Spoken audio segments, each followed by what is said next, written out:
E Sal, vamos olhar aqui para este assunto que é o primeiro para análise desta noite. Ouvimos atentamente o Wellington, ouvimos aqui também o Joseph. São, portanto, informações que tiveram já um curso, a julgarmos por esta passagem pelo Pentágono, pelos serviços secretos e também culminando por esta divulgação pelo Washington Post, que acabou depois por ser replicada por alguma imprensa internacional. Mas, ao se confirmarem, então, estes factos, acredita que a Ucrânia estaria a entrar para uma das fases, digamos, se calhar mais críticas desde o início desta invasão russa, atendendo ao impacto que os mesmos dados aí avançados poderão causar ao posicionamento dos outros países neste apoio que está a ser dado até aqui à própria Ucrânia? Sobre a provável mudança dos países da Organização Atlântica em relação à Ucrânia, parece que seja improvável. É possível, mas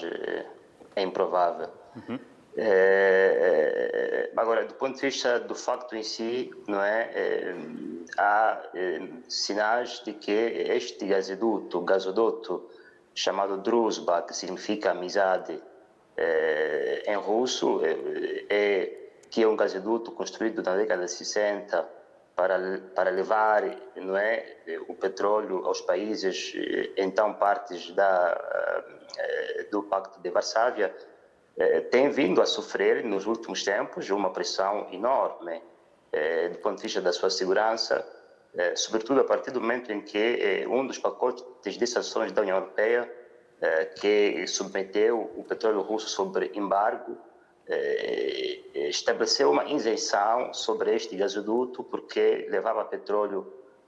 para a Hungria e também para outros países da Ásia Central.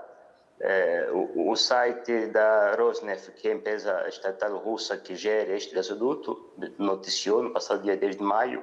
que havia encontrado engenhos explosivos no gasoduto, na fronteira entre a Ucrânia e a Rússia. Enfim, é um gasoduto que está sob pressão constante, sobretudo a partir da última explosão dos outros gasodutos no mar do Norte, né, que levava o gás para a Alemanha e também para o resto dos países europeus. É uma situação que revela também que este conflito eventualmente poderá ter que ser combatido dentro do território russo, que revela também que a guerra híbrida que a Rússia lançou, sobretudo a partir de outubro do ano passado, atacando as infraestruturas estratégicas da Ucrânia, terá uma resposta eventualmente nesta contraofensiva, com a Ucrânia atacar também infraestruturas estratégicas da Rússia no território russo. Isto tudo vem, não é, no momento em que a própria Ucrânia começa a receber, ou já recebeu, da parte, sobretudo, do Reino Unido, os chamados mísseis de longo alcance, de cerca de 250 km, podem atingir, se forem lançados, por exemplo, de Donbass, podem atingir muito facilmente o território russo, se este não tiver os sistemas contra-aéreos bem localizados. Enfim, é uma situação que revela que este conflito poderá ver a Ucrânia a responder com, não é, ataques dentro do território russo, atacando infraestruturas russas, e é uma preocupação porque se isto se verificar efetivamente, não sabemos, não podemos imaginar qual pode ser uma reação, não é, da Federação Russa. De resto, é um conflito armado, cada país procura destruir os bens valiosos da contraparte, e a Ucrânia está a mostrar que é destemida nesta fase do conflito, está armada, muito bem armada pelos seus aliados ocidentais e quer implementar os meios que lhe foram garantidos para reconquistar os territórios, incluindo até, eventualmente, atacando infraestruturas que pertencem à Federação Russa, que se encontram dentro do território russo. De resto, essa região fronteiriça com a Ucrânia, que é a região de Bryansk, tem vindo a verificar atos que podem se considerar atos de sabotagem constantes,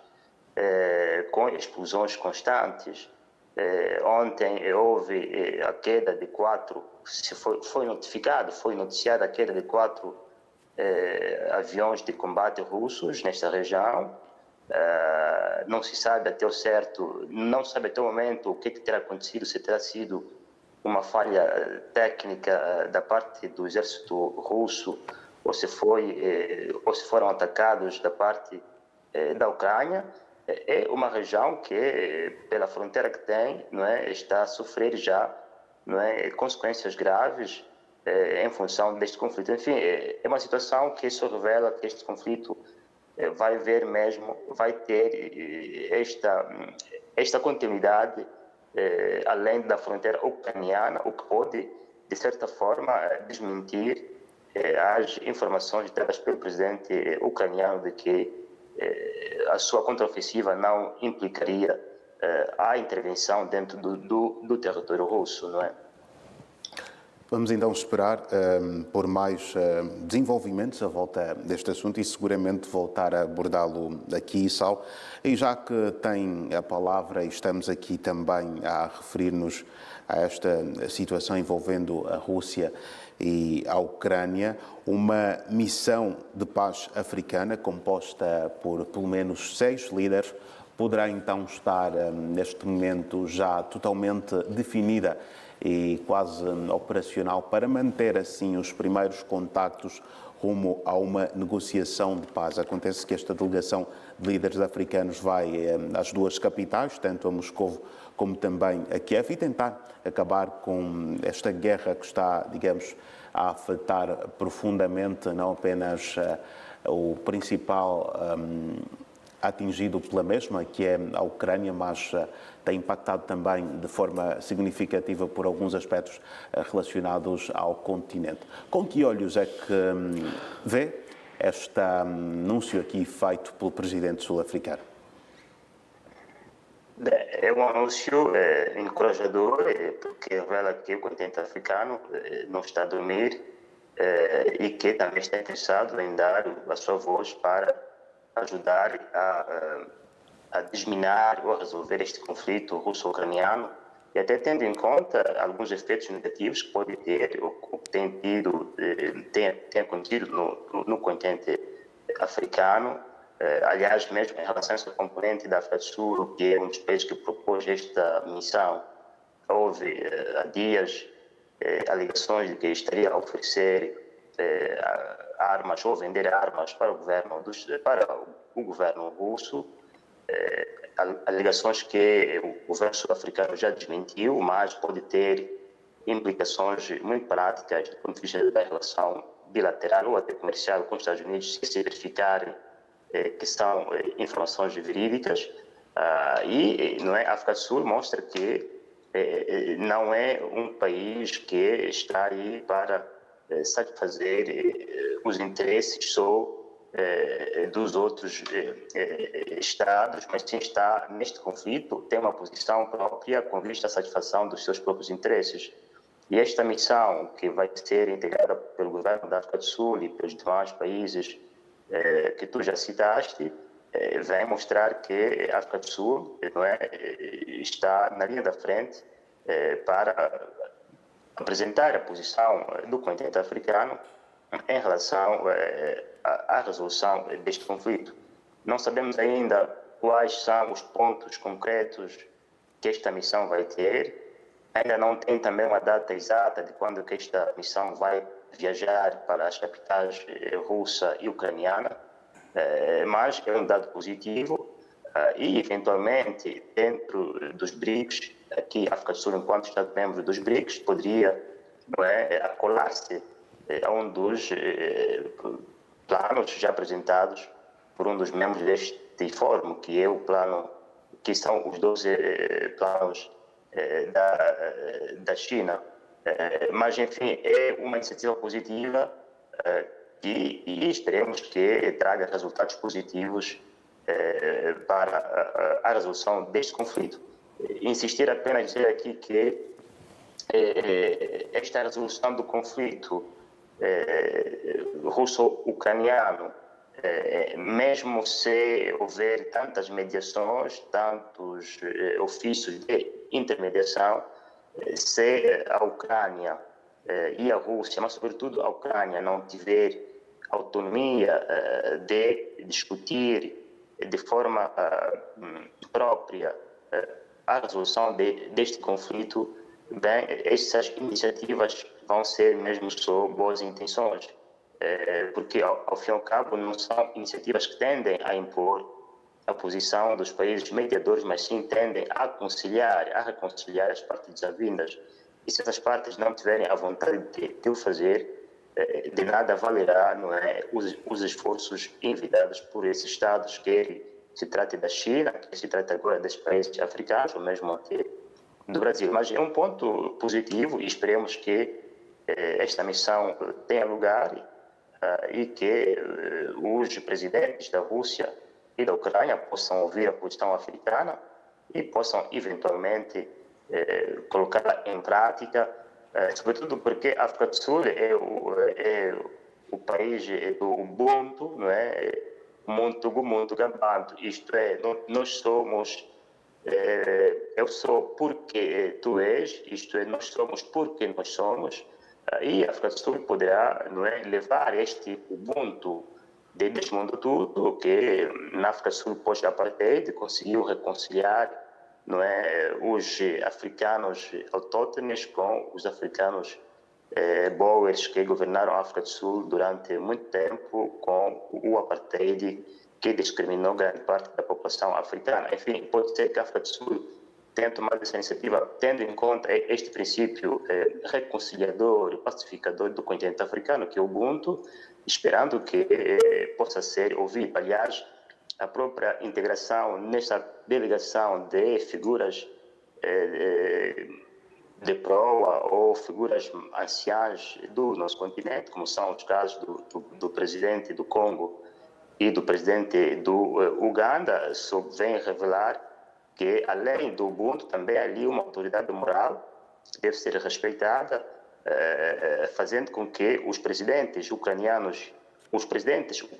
e russo possam olhar para este capital moral e o princípio filosófico africano da resolução dos conflitos como elementos essenciais para poderem refletir e colocar de lado as suas desavenças e resolverem este conflito de forma pacífica. Seguramente uma das maiores fontes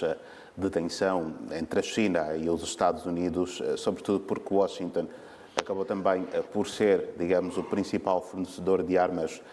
de Taiwan e seria também o seu aliado militar principal no caso de uma invasão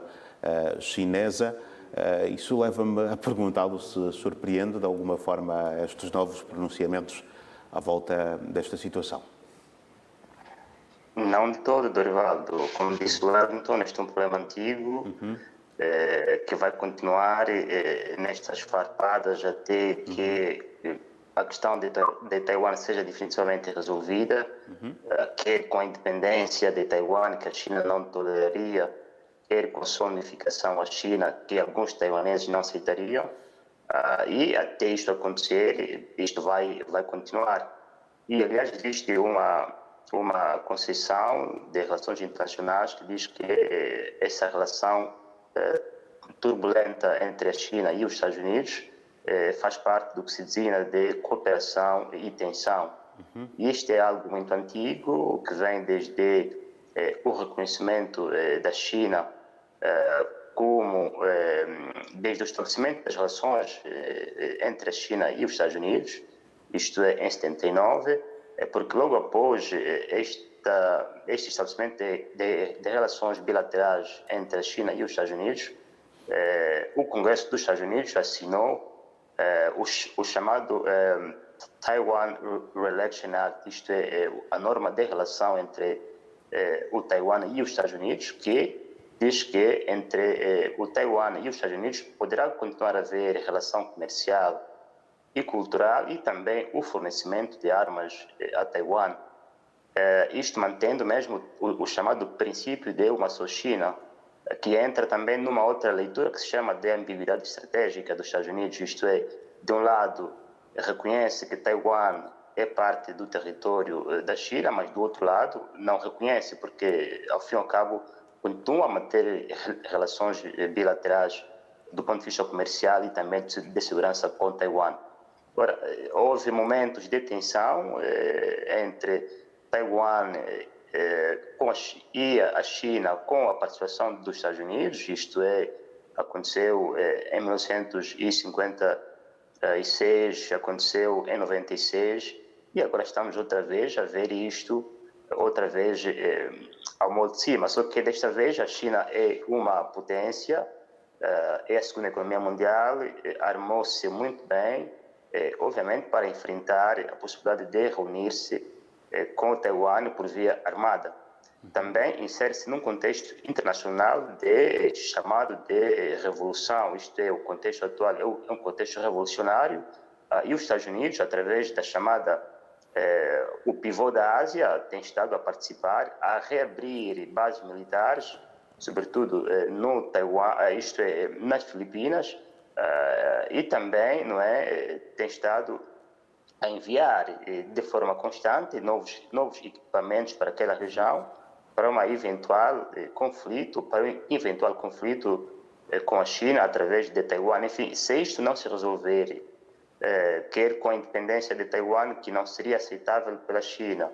quer pela unificação de Taiwan com a China, que não seria tolerável para algumas correntes ortodoxas, quer taiwanesas, quer dos Estados Unidos,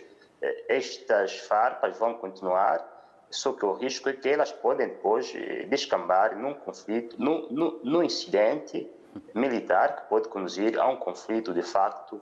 entre Taiwan e a China, com o envolvimento dos Estados Unidos. De resto, do ponto de vista do poderio militar de Taiwan, é um poderio que não se compara com o da China. Taiwan mesmo conta com a participação dos Estados Unidos no caso de um conflito militar com a China, e daí este envio, esta aprovação do novo pacote de ajuda militar para Taiwan, para que ela possa continuar a ter meios necessários para se poder defender se eventualmente os Estados Unidos decidissem de não entrar num conflito com ela, se decidissem que ao entrar num conflito ao lado de Taiwan iriam perder do ponto de vista econômico com a China. O mesmo também vale para a China, que ao entrar num eventual conflito com Taiwan, tem que medir bem os efeitos econômicos que isso teria na sua relação comercial com os Estados Unidos. Certo.